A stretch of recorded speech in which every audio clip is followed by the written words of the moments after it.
할렐루야. 예, 복되고 즐거운 주일입니다. 지난 한 주간에도 너희는 나를 본받으라 하시는 말씀을 붙들고 우리의 다음 세대 앞에 본받을 만한 그런 삶이 되기 위하여 수고하고 애쓰시고 오늘 주일을 맞이하여 우리 인생의 주인이신 하나님께 예배하기 위하여 이 자리에 나오신 우리 성도 여러분 한 분 한 분을 먼저 이 시간 주님의 이름으로 사랑하며 축복하며 환영합니다. 오늘도 영과 진리로 예배 드릴 때 하나님의 은혜가 가정 가운데 충만하시기를 간절히 소망합니다. 오늘 이 아침에는 주신 말씀 구약성경 느헤미야 2장 1절로 10절의 말씀으로 먼저 기도하고 응답을 기다리라 라는 제목으로 복음 증거하도록 하겠습니다. 성경에 기록된 이스라엘의 역사 가운데 가장 치욕적인 순간이 언제인가? 저에게 만약 물어보신다면 저는 구약성경 가운데 열왕기하 25장과 여러 곳에 기록된 것처럼 유다 나라가 멸망한 순간이 가장 치욕적이고 가장 가슴 아픈 순간이었겠다라고 이야기할 수 있을 것 같습니다. 당시의 마지막 왕은 시드기야 왕이었습니다. 시드기야 왕은 21살에 왕이 됐습니다.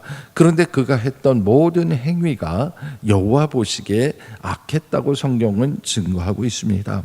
그가 얼마나 악했는지 이 시드기야 왕은 당대 최강의 국가였던 바벨론 제국을 배신하고 그리고 전쟁의 위험을 자초하는 일들을 마다하지 않았습니다.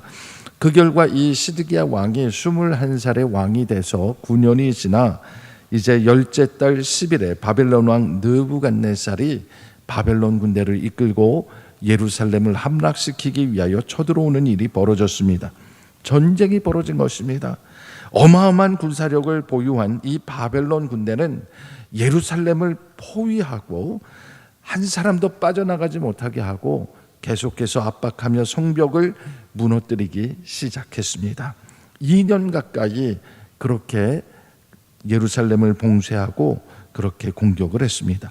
예루살렘 사람들은 그 안에서 2년 가까이 저항했지만 식량이 떨어지고 그 안에 끔찍하게 먹을 게 없어서 자식을 잡아먹는 그런 일들까지 벌어지면서 버텼지만 결국 시드기야 왕이 통치한 지 11년째가 되던 해 4월에 이스라엘은 유다는 예루살렘은 완전히 바벨론의 함락을 당하게 됩니다.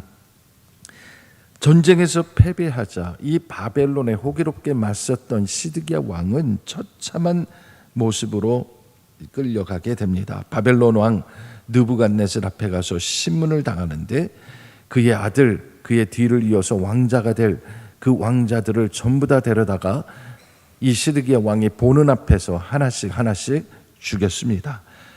아들을 다 죽이고 난 후에 그의 눈을 뽑아버리고 쇠사슬에 결박하여 바벨론의 포로가 되어서 바벨론까지 벌거벗겨진 채로 사슬에 매여서 개가 끌려가듯이 한 나라의 왕이 끌려가는 치욕적인 역사를 경험하게 됐습니다. 그리고 난 후에도 바벨론 군대는 이 예루살렘 성내를 돌아다니면서 성전과 왕궁과 사람들의 집을 전부 다 불태워버렸습니다. 예루살렘 성 안에 어떤 것 하나 성한 건 없도록 다 망가뜨려버렸습니다. 그야말로 초토화를 시켜버렸습니다. 특별히 유대인들의 마지막 자존심이라고 할 수 있는 솔로몬 성전까지도 다 불태우고 무너뜨렸습니다. 그 안에 있는 금과 은으로 된 기명과 방패와 필요한 모든 것 다 가져가고 심지어는 그 성전을 지탱하는 성문 앞에 있는 놋기둥과 받침까지도 돈이 될 만한 것은 전부 다 그들이 바벨론으로 가지고 갔습니다. 더 안타까운 것은 이 예루살렘이 다시는 재건되지 못하도록 이 유다 나라의 지식인들을 전부 다 바벨론의 포로로 끌고 간 것입니다. 그래서 이들은 하루아침에 나라를 잃고 바벨론의 포로가 된 이 유대인들, 그들 가운데 오늘 본문에 등장하는 느헤미야의 집안도 포함이 돼 있었던 것이죠. 이들은 그동안 이스라엘 백성은, 유대 백성은 하나님 앞에 유일하게 선택받은 백성이라는 자부심을 가지고 설마 이 유다 나라가 망하겠는가? 우리 유다 민족이 전 세계에 흩어질 일이 있겠는가? 그들은 꿈에도 상상하지 못한 일이 현실이 되고 말았습니다. 이렇게 바벨론 포로가 된 후에 여러 세월이 지나갔습니다. 과연 하나님께서 이 백성을 용서하시고 우리를 다시 회복시키셔서 포로로 살아가는 우리가 살아서 예루살렘 땅을 다시 바라볼 수 있을까? 그들이 그렇게 절망하고 눈물로 세월을 보낼 때에 그들은 하나님의 말씀으로 돌아가기 시작했습니다. 그리고 하나님께서 주신 말씀 가운데 특별히 선지자 이사야와 예레미야를 통해서 주신 말씀을 통해서 우리의 환난과 고초가 70년이 지나면 하나님께서 거두시고 이스라엘 백성을 다시 유다로 불러 모시겠다는 하나님의 말씀에 귀를 기울이게 됐습니다. 그런데 하나님께서는 이 말씀 정확하게 이루어 주셨습니다. 주전 538년 바사왕 고레스가 일어나서 바벨론을 무너뜨리고 이 나라의 왕이 되었는데 그가 먼저 한 일은 스룹바벨을 총독으로 세워서 이스라엘 이 바벨론 포로 가운데 첫 번째로 많은 사람들을 예루살렘으로 보내서 그 성전을 다시 재건하게 허락했다라는 것입니다.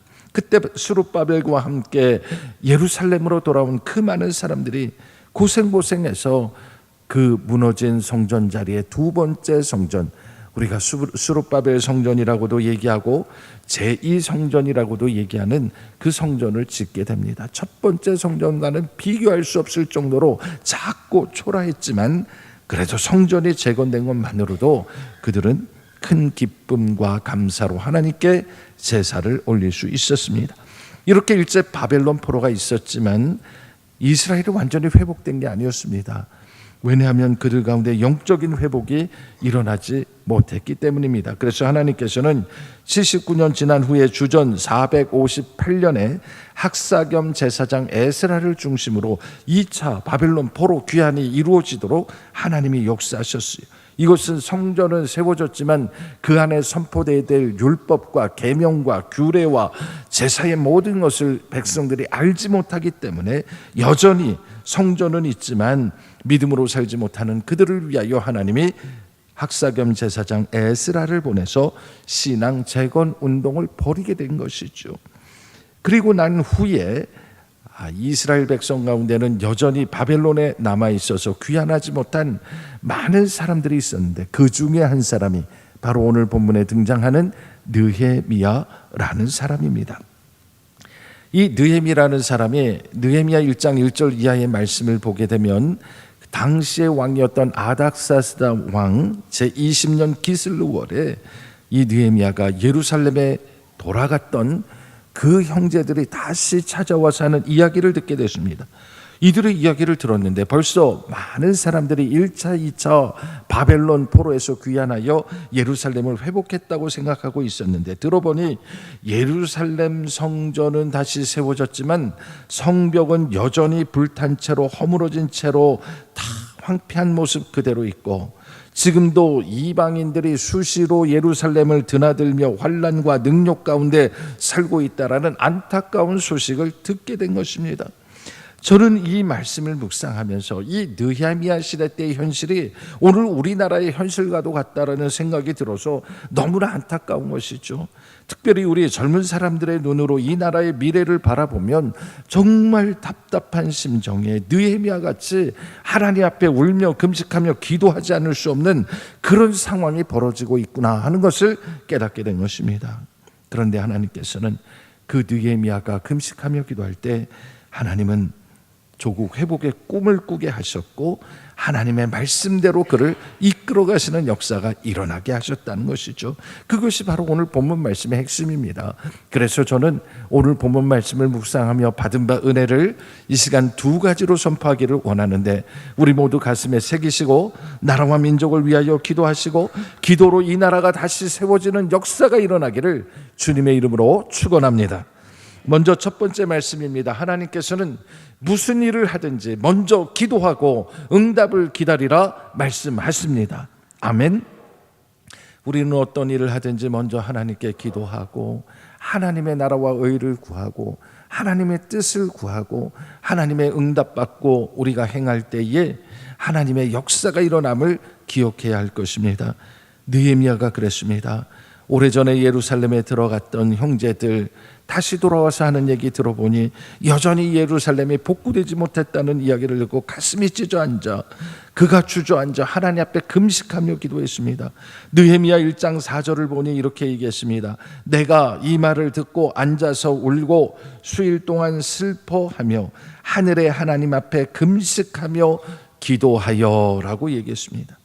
조국의 현실 앞에 너무나 가슴이 아파서 슬퍼서 먹지도 못하고 하나님 앞에 기도만 했다라는 뜻입니다. 느헤미야가 하늘의 하나님께 무엇을 기도했습니까? 그의 기도의 내용은 두 가지였습니다. 하나는 이 이스라엘 백성이 주께 범죄한 자들이니 우리의 죄를 자복하오니 주님 용서해 달라는 것입니다. 이 백성이 오늘 이렇게 바벨론의 포로로 살아갈 수밖에 없는 것 다 우리의 죄 때문이다. 나라를 잃고 회복되지 못한 이유가 다 우리의 잘못 때문이라는 것을 인정하며 땅을 치고 가슴을 치며 회개하며 하나님께 엎드린 것이죠. 특별히 우리의 죄가 뭔가? 하나님께서 이미 모세를 통해서 율법을 주셨고 계명과 율례와 규례를 주시고 이것을 지키라고 말씀하셨는데 그것들을 지키지 않았던 이스라엘과 유다의 죄, 특별히 우상을 섬기고 자신들의 야망과 탐욕을 위해서 하나님을 등졌던 그 죄들을 하나하나 고백하며 용서해달라고 기도했습니다. 그리고 두 번째 기도는 회개와 더불어서 비록 우리가 죄를 지었지만 하나님 앞에 돌이켜 회개하면 하나님께서 다시금 우리 흩어진 민족을 모아주시고 이 민족을 세계 여러 열방 나라 가운데 일으켜 세우시겠다고 약속하셨으니 하나님 자비와 은혜를 베풀어 주셔서 이 민족이 다시 일어서게 해달라는 기도였던 것이에요. 느헤미야가 그렇게 간절히 기도했습니다. 그런데 기도가 끝나자마자 기적이 일어났습니다. 어느 날 갑자기 아닥사스다 왕이 술 맡은 관원으로 발탁이 된 것입니다. 여러분, 술 맡은 관원, 오늘 우리가 생각할 때는 그 직책이 얼마나 귀한지 모르지만 당시의 술 맡은 관원은 왕의 측근 중에 측근이었습니다. 왜냐하면 왕이 직접 마시는 모든 음료들, 특별히 포도주나 이런 음료를 미리 맛보고 안전을 확보하는 일을 감당하는 사람이었기 때문에 가장 믿을 만한 사람, 가장 신뢰하는 사람, 그런 사람을 세우는 것이었어요. 그런데 한번 생각해 보세요. 바사라는 나라가 페르시아 나라인데 페르시아에 얼마나 많은 유능한 일꾼이 있었겠습니까? 그런데 그런 사람들을 다 제껴두고 이 바벨론 포로 출신의 유대인 혈통을 가진 이 느헤미야를 페르시아라는 바사 왕의 아닥사스다 왕의 술 맡은 관원으로 임명했다는 것, 이것은 우연이 아니라 기적과도 같은 사건이었다. 바꿔 말하면 느헤미야가 조국을 위하여 기도할 때 하나님이 역사하시기 시작했다라는 거예요. 그래서 느헤미야가 술 맡은 관원 돼서 궁정에 들어가서 3개월 동안 최선을 다해서 일했습니다. 그가 하는 일이 뭡니까? 왕 앞에 포도주 드리는 거예요. 왕 앞에 포도주를 올려드리는 일, 어떻게 보면 반복적인 일이고 매일 일상의 일이고 식사 때마다 벌어지는 아무것도 아닌 일인 거예요. 그런데 하나님께서는 그가 기도하니까 그의 일상 가운데 반복적인 일 가운데 하나님이 역사를 하신 거예요. 어느 날 아닥사스다 왕이 이 느헤미야가 시중을 들고 있는데 그 얼굴을 가만히 보더니 그 얼굴에 수심이 있는 것을 발견한 게 됩니다. 그것이 바로 느헤미야 2장 1절 2절의 말씀인데 왕이 이렇게 얘기합니다. 네가 왕 앞에서 수심이 없었더니 네가 병도 없는데 어찌하여 수심이 있느냐? 이는 필연 내 마음에 근심이 있음이로다. 그렇게 얘기했어요. 왕 앞에서 술을 따르고 술을 올려드리는 관원의 얼굴이 갑자기 변했다. 여러분, 이거 굉장히 심각한 얘기입니다. 왜 그럴까요? 고대 사회에서는요, 이렇게 측근에 있는 사람들이 왕을 배신해서 이 포도주에 독약을 타서 독살한다든가 이런 데 많이 이용됐거든요. 그래서 뭔가 잘못하거나 죄를 짓거나 뭔가 나쁜 마음을 먹고 있을 때 얼굴색, 낯빛이 바뀌게 되는데 왕은 그것도 아주 잘 알아보잖아요.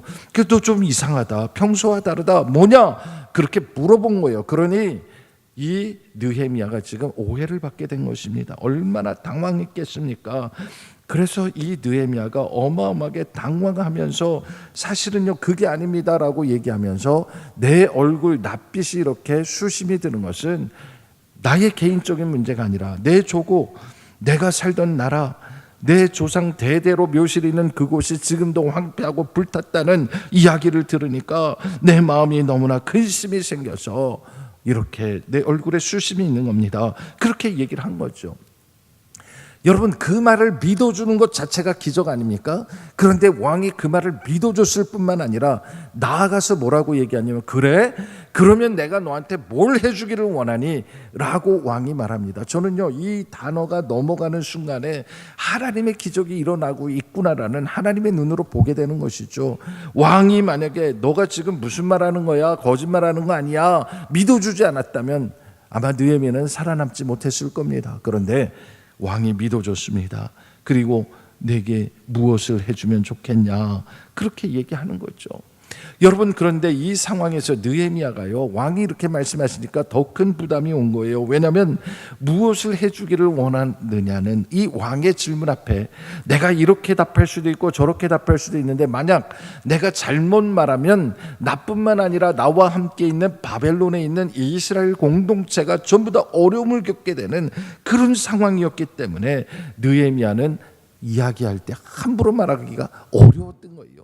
이 상황 속에서 나의 말 한마디면 우리 이스라엘 백성이 죽을 수도 있고 살 수도 있는 절대절명의 상황에 느헤미야가 어떻게 했는 줄 아세요? 4절 말씀 찾아서 다 같이 읽어보겠습니다. 4절 다 같이 읽겠습니다. 시작. 왕이 내게 이르시되 그러면 내가 무엇을 원하느냐 하시기로 내가 곧 하늘의 하나님께 묵도하고. 아멘. 여기 하늘의 하나님께 묵도했다라는 말에 동그라미를 치시기 바랍니다. 이 절대절명의 상황 속에서 느헤미야는 조금도 망설이지 않고 하늘의 하나님께 묵도를 했다 했습니다. 여러분, 묵도라는 말이 무슨 뜻입니까? 우리말로 묵도라는 말은 말없이 묵상으로 조용히 드리는 기도를 묵도라고 얘기합니다. 그런데 이 본문을 다른 성경과 비교해 보면 영어 성경, 공동번역 성경, 표준서문역, 현대인의 성경 다 찾아봐도 묵도라는 단어 쓰지 않고 그냥 다 같이 기도했다, 기도를 올렸다, 그렇게 표현하는 것을 보게 되는 것이죠. 왜 그렇습니까? 원어 성경을 보면 이 묵도했다는 말이 기도한다라는 히브리어 팔랄이라는 동사를 그대로 옮겨 썼는데 우리말로 번역할 때 아주 디테일하게 번역해서 그렇게 되는 거예요. 이 팔랄, 기도한다는 동사 구약 성경에서 총 82번 사용됐고 느헤미야에서만 4번 사용됐습니다. 느헤미야가 4번 기도를 하는데 그 중에 오늘 본문 말씀에서만 묵도라고 번역한 것을 보게 되는 것이죠. 왜 그랬을까요? 아닥사스당 왕 앞에서 관원으로서 대화를 하는데 왕이 말씀하시는데 내가 갑자기 돌아서서 하늘을 향하여 손을 들고 부르짖고 기도하는 일이 가능하겠습니까? 그렇게 할 수 없다라는 거죠. 기도할 수 없는 상황이지만 기도를 해야 했기 때문에 말없이 조용히 하나님께 기도했다, 묵도했다라고 우리 성경이 알려주고 있는 것입니다. 사랑하는 성도 여러분, 우리도 오늘 이 땅에서 살아가다 보면, 교회 밖에 나가서 세상에서 치열하게 살다 보면 정말 기도가 필요할 때가 있지 않습니까? 매 결정하기 전에 하나님께 기도해야 되는데 기도할 때마다 내가 교회에 가서 기도실에 가서 기도할 수 없는 그런 상황이 있을 수 있지 않습니까? 그럴 때 우리가 할 수 있는 최선의 방법이 말없이 하나님께 기도하는 거예요. 짧게라도 하나님께 기도하는 거예요. 하나님, 이 상황 속에서 내가 어떻게 무엇을 해야겠습니까? 내가 무슨 말을 하면 좋겠습니까? 하나님께 그렇게 묻고 기도하는 이 묵도를 통해서 하나님의 응답의 역사가 일어남을 믿으시기 바랍니다. 우리가 때로는 그렇게 기도해야만 하는데 기도하지 않았기 때문에 우리 일상 가운데 후회하는 일들이 얼마나 많이 있습니까? 그때 내가 만약 기도하고 하나님의 뜻을 구했더라면 내가 그때 그렇게 심각한 실수를 저지르지 않았을 것인데 기도하지 않아서 내가 미끄러지고 넘어진 적이 얼마나 많았나 우리는 우리의 인생을 통해서 알고 있지 않습니까? 이제라도 늦지 않았습니다. 우리는 느헤미야의 기도를 통해서 깨닫는 것처럼 어떤 상황에서든지 하나님께서 기도하고 응답받기를 원하시는 그 하나님의 뜻을 헤아리며 무슨 일을 하든지 먼저 하나님 앞에 기도하고 응답받고 행동하는 거룩한 성도가 다 되시기를 주님의 이름으로 축원합니다. 두 번째로 기억할 말씀이 있습니다. 하나님께서는 기도하는 사람에게 구체적인 길을 보여주신다 말씀하십니다. 아멘. 여러분, 아닥사스다 왕이 느헤미야에게 아주 예외적으로 내가 무엇을 해줄까 이렇게 느헤미야의 생각을 물었지 않습니까? 바로 답하지 않고 기도했습니다. 묵도했습니다. 묵도하고 나니까 느헤미야가 그 다음부터 하는 얘기를 가만히 들어보면 얼마나 하나님이 주시는 지혜로 얘기하는지, 그가 담대하게 왕에게 몇 가지를 요구를 하게 돼요. 먼저는 나를 이 폐허와도 같이 된 예루살렘으로 보내달라는 거예요. 여러분, 당대 최강의 나라였고 가장 살기 좋은 나라 이 바사 페르시아에서 높은 지위에 올라서 평생 편안하게 노후 걱정 없이 살 수 있는 사람이 느헤미야였습니다. 그런데 이 느헤미야가 그 왕 앞에서 무엇을 해줄까 했더니 아무도 가고 싶어 하지 않고 가려고 하지 않고, 거기 가면 엄청 괴롭히는 사람들이 있고 힘든 일이 있다는 거 뻔히 알면서도 나를 거기로 보내달라고 하는 모습을 발견하게 되는 것이죠. 이게 그냥 나온 얘기겠습니까? 하나님 앞에 묵도하고 기도하고 하나님이 담대함을 주셨기 때문에 대답할 수 있는 이야기였다라는 것이죠.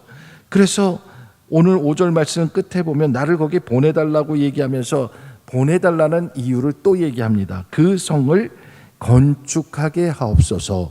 그러니까 예루살렘의 폐허를 가서 바라보고 구경하고 사실만 확인하고 돌아오는 것이 아니라 나를 거기 보내셔서 그 무너진 예루살렘 성벽을 건축하는 데 나를 사용해 달라고 얘기한 거죠. 여러분, 어떻게 이 짧은 순간에 갑자기 내 얼굴에 수심이 있는 것 같다, 왜 그런지 말해봐라, 아 그랬어? 그러면 내가 뭘 해줄까? 이렇게 얘기하는데 어떻게 이렇게 완벽하게 하나님의 계획 뜻을 얘기할 수 있겠습니까? 이것은 오로지 그가 기도하고 하나님의 응답에 따라 행동했기 때문인 줄로 믿으시기 바랍니다. 그래서 이런 느헤미야를 보고 아닥사스다 왕이 또 한 가지 질문을 합니다. 그 옆에 왕후도 왕 곁에 앉아 있어서 다 보고 있는 자리인데 뭐라고 얘기하냐면 네가 몇 날에 다녀올 길이며 어느 때에 돌아오겠느냐, 그렇게 얘기했어요. 가는 건 좋은데 그러면 네가 언제 갔다가 언제 돌아올래? 라고 물어본 거예요. 지금 느헤미야가 뭐라고 얘기했습니까? 나를 예루살렘에 보내주세요, 가서 성벽을 다시 건축하고 오게 해주세요. 두 가지를 얘기했습니다. 그러면 여러분, 이 두 가지를 왕이 허락한다 하더라도 언제부터 언제까지 이 모든 공사를 마치고 올 것인지 분명하고 확실하게 대답하는 것 쉬운 일이 아닙니다. 그런데 느헤미야는 그 일들을 거침없이 이야기한 거예요. 나를 보내기를 좋게 여기시면 보내주세요 했더니 그 기한도 다 정하게 하시고 완벽하게 하나님께서 이 일을 열어주셨다라는 것입니다. 하나님이 역사하시면 우리의 삶의 방향 가운데 계획하지 않았고 우리가 꿈꾸지 않았던 일들도 하나님이 꿈꾸게 하시고 하나님이 이끌어 가신다는 사실을 믿으시기 바랍니다. 저는 이것이 기도의 능력인 줄로 믿습니다. 느헤미야가 어떤 상황 속에서도 당황하지 않고 금식하고 기도하고 그렇게 했기 때문에 이 질문 앞에 막힘이 없었던 거예요. 오늘 우리도 마찬가지입니다. 그리스도인들은 기도하는 가운데 하나님의 사명을 받고 그 사명을 완수하기까지 기도를 멈추지 않는 사람들임을 기억하시기 바랍니다. 그래서 모든 것이 완벽하게 이루어졌는데 여기서 멈추지 않습니다. 느헤미야가 담대하게 왕에게 추가로 요구를 합니다. 7절부터 8절 사이의 이야기 한번 다 같이 읽어보겠습니다. 7절 시작. 내가 또 왕에게 아뢰되 왕이 만일 좋게 여기시거든 강 서쪽 총독들에게 내리시는 조서를 내게 주사 그들이 나를 용답하여 유다에 들어가기까지 통과하게 하시고 또 왕의 삼림 감독 아삽에게 조서를 내리사 그가 성전에 속한 영문의 문과 성곽과 내가 들어갈 집을 위하여 들보로 쓸 제목을 내게 주게 하옵소서 하매 내 하나님의 선한 손이 나를 도우심으로 왕이 허락하고 아멘. 여러분, 이 본문에 내 하나님의 손이 나를 도우심으로의 여러분 밑줄을 치시기 바랍니다. 하나님이 주시는 지혜로 느헤미야가 이 아닥사스다 왕을 설득해서 이제 예루살렘에 가서 무너진 성벽을 건축하게 해달라고 하고 허락을 받았어요. 그러면 다 된 거잖아요. 그런데 거기서 멈추지 않고 더 나가서 얘기합니다. 내가 이제 그곳까지 많은 강을 건너가야 되는데 가는 곳마다 안전할 수 있도록 그곳의 총독들에게 조서를 하나 써달라는 거예요. 그리고 그곳에 도착해서 성벽을 재건할 때도 필요한 재료들, 목재들이 있는데 이것도 다 구할 수 있도록 왕이 허락해 주신다는 조서를 써 주십시오라고 얘기한 거예요. 저는 이 이야기를 들으면서 전율을 느끼게 됐죠. 왜요? 하나님께서 이렇게 구체적으로 역사하시는구나.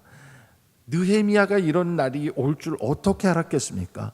왕이 내 얼굴에 수심이 있구나라는 말 한마디로부터 시작해서 한 나라의 운명을 바꾸는 일까지 다 결정되도록 하나님이 그를 통하여 역사하고 계시는구나 하는 것을 바라보며 오늘 우리도 마찬가지입니다. 우리 인생 가운데 힘들고 어렵고 절망과 좌절 같은 상황에 있다 할지라도 여러분 하나님께 기도하십시오. 하나님이 응답하십니다. 반드시 역사하십니다. 믿으시기 바랍니다.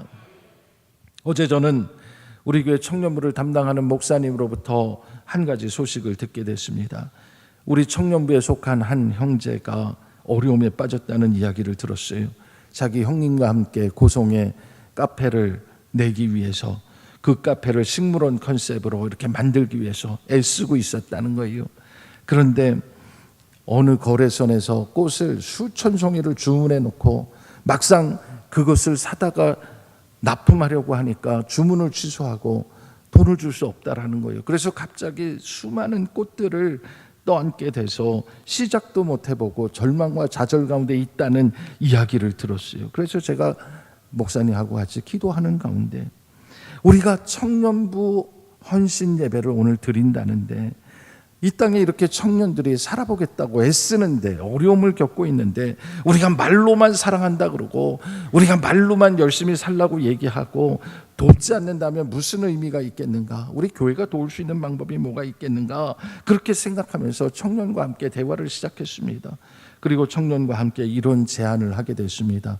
혹시 그 꽃을 얼마에 가져왔는지 물어보고 손해보지 않는 선에서 만약 우리 교회에서 우리 교인들이 그 꽃을 사주면 어떨까? 그런 제안을 하게 됐습니다.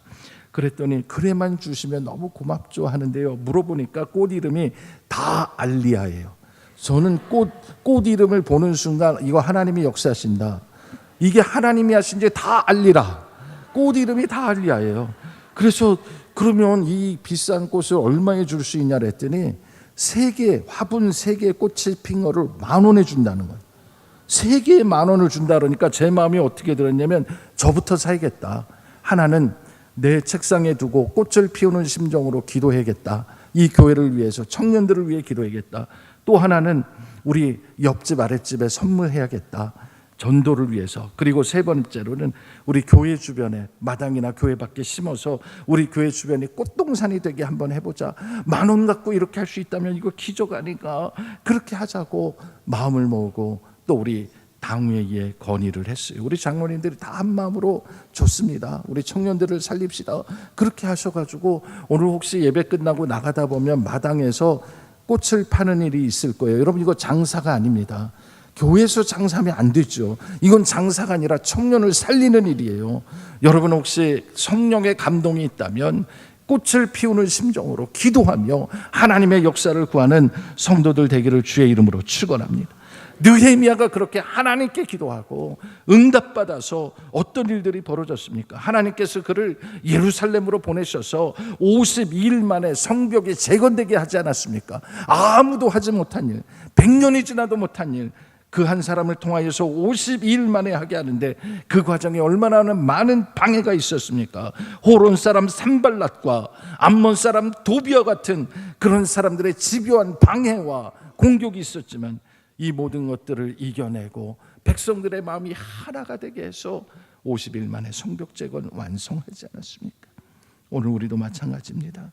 우리 앞에 많은 어려움들, 일들이 있을 때마다 먼저 멈춰서서 하나님께 기도하시고 하나님의 응답을 구하시고, 우리가 기도하기 어려울 때는 묵도를 해서라도 잠깐이라도 하나님의 뜻을 구하고 하나님의 말씀 앞에 응답받고 순종하며 그 길을 나갈 때 하나님께서 우리의 문제를 다 해결하실 뿐 아니라 더 큰 은혜를 주시는 하나님이신 줄로 믿으시기 바랍니다.